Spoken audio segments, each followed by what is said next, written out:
Avec cette dernière année, le télétravail, bref, il y a beaucoup de considérations qui se sont ajoutées dans le domaine du travail, de nouvelles réalités qui font partie du quotidien des gens qui nous regardent présentement.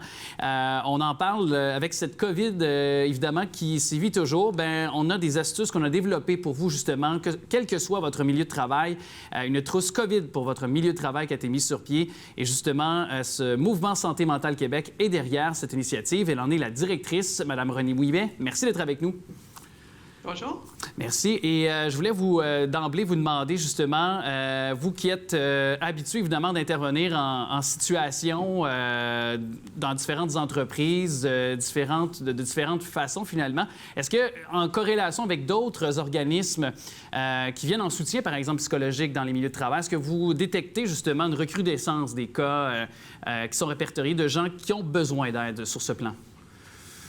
C'est sûr qu'il y a plus de personnes qui ont besoin d'aide. Hein? On sait que le niveau, il y a des recherches qui nous disaient qu'il y a peut-être à peu près 60 50 des gens dans le milieu du travail qui vont très bien, puis 50 qui vont pas très bien, qui ont besoin d'aide. Mais ce que je tiens à dire, c'est que c'est normal d'aller moins bien dans un contexte comme celui-ci, parce que on est face à du nouveau, on est face à de l'inconnu, il y a des pertes d'emploi, on ne sait pas ce qui va arriver demain.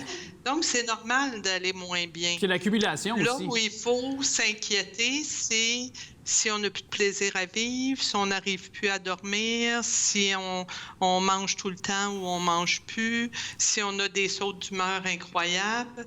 Mais si on va juste un peu moins bien que d'habitude, puis on a moins d'entrain, je vous dirais que vous êtes juste une personne saine et normale. C'est ça qui vit comme tout le monde.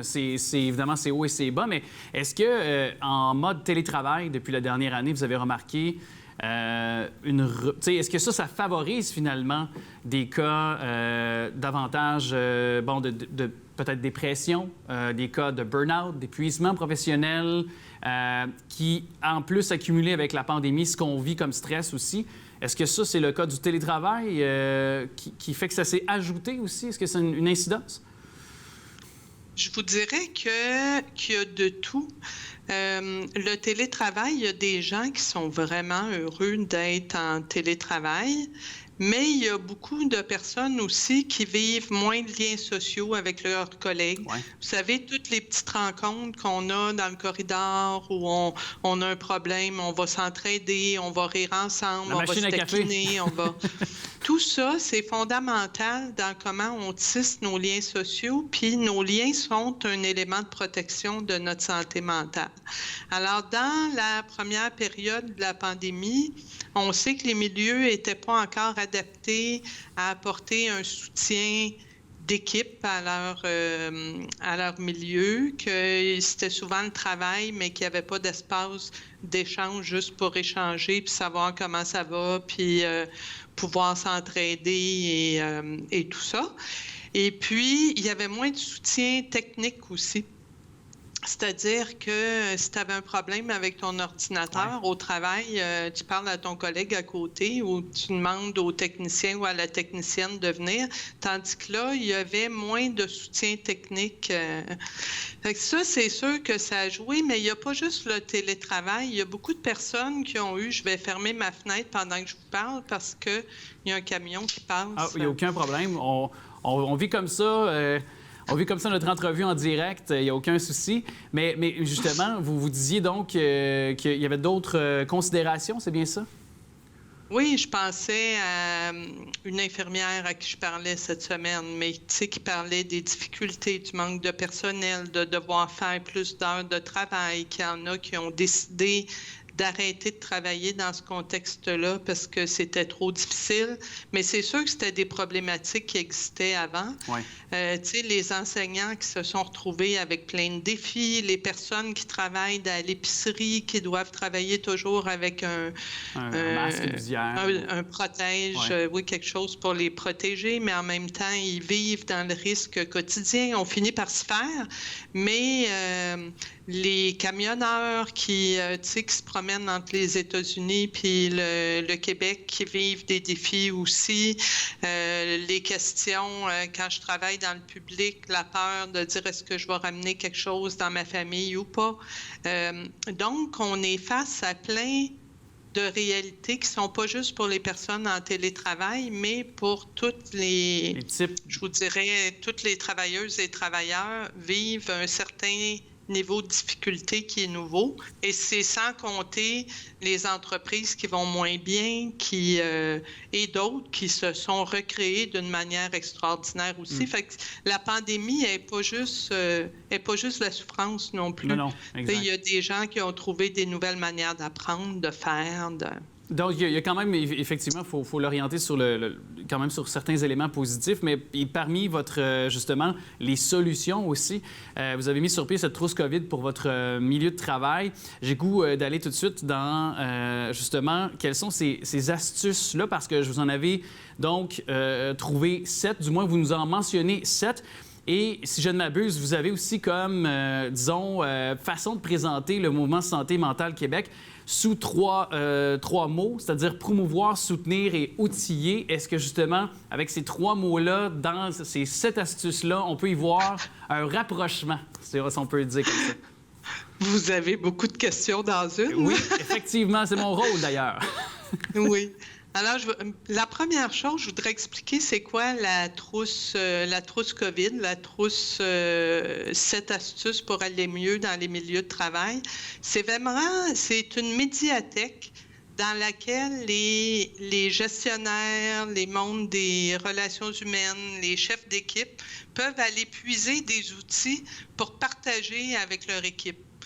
Et là, on a mis toutes sortes de choses parce qu'on sait qu'on n'aime pas toutes la même chose. Alors, il y a des vidéos avec notre porte-parole, David Goudreau, qui parle des 7 astuces dont je vais vous parler un petit peu plus tard. Il y a d'autres vidéos qui sont des vidéos d'animation. On a des webinaires informatifs qui nous permettent d'aller plus loin dans les connaissances en lien avec ce qui nous permet de protéger notre santé mentale. Il y a des balados, des dépliants.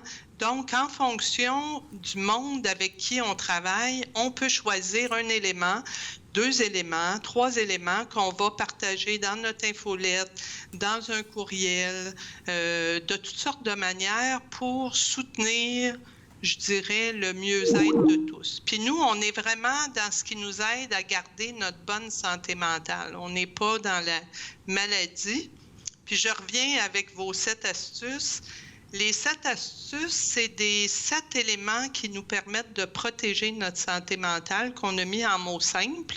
Et dans la trousse, qui est sur trousse7astuces.ca, on la retrouve sur Internet, il y a aussi un outil qui nous permet d'aller voir où j'en suis avec mes astuces aujourd'hui. OK. Est-ce que... où j'en suis dans mes liens? Est-ce que je prends encore du temps pour nourrir mes liens sociaux? Est-ce que mon estime de moi a chuté parce que je me suis retrouvée à travailler en télétravail et je me sens complètement inapte de travailler de cette manière-là? Ou est-ce que je me suis sentie tellement plein d'habileté que j'ai découvert plein de choses que je pensais même pas que j'avais la force de faire ça? Et tout ça, je tiens à dire, comme si on prend l'exemple des vidéos, parce que je suis allé évidemment sur votre site Internet, visionner entre autres des vidéos faites par David Goudreau, bon slammer bien connu aussi, puis poète et auteur, presque même humoriste, j'oserais dire, à ses heures. Lui qui le fait de façon... justement, le contenu, puis dans sa façon de le faire, de le vulgariser, on pourrait penser que c'est lourd, mais au contraire, il vient nous aider à mieux comprendre de façon simple, puis en même temps un peu quasiment sympathique, finalement, ce que c'est. Là. Ouais. Donc, pour vous, j'imagine, c'était une façon aussi dans différentes façons de le proposer, de le décliner. Quand vous avez parlé, dans le fond, d'audio à l'écrit, donc de le faire sous plusieurs versants pour pouvoir permettre finalement à différentes personnes d'avoir accès au contenu là, selon leurs préférences. Là. Oui.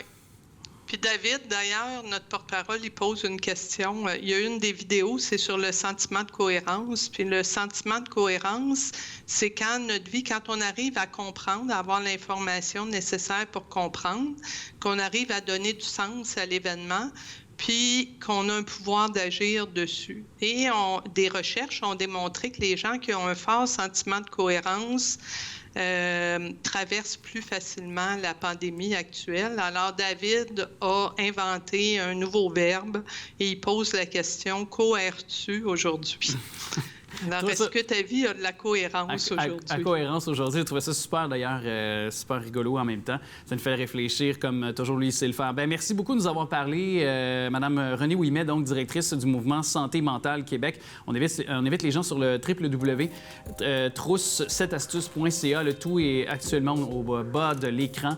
Et je vous dis merci d'avoir fait cette trousse-là. C'est vraiment nécessaire en des temps encore de pandémie comme on a ces jours-ci. Merci pour l'entrevue.